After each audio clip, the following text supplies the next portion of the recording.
Ito guys, oh. Yun ang Kamadaan Tobo. Yung mga gawa na namin guys.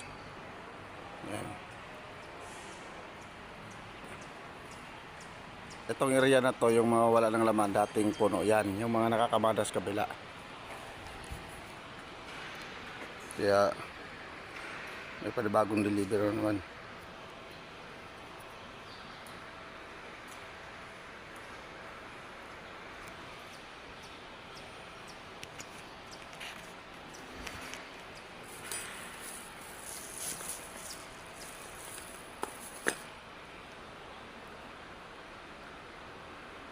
Tatlo.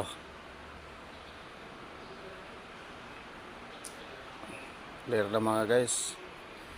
Pero bukas mapupuno ulit to kasi may paparit.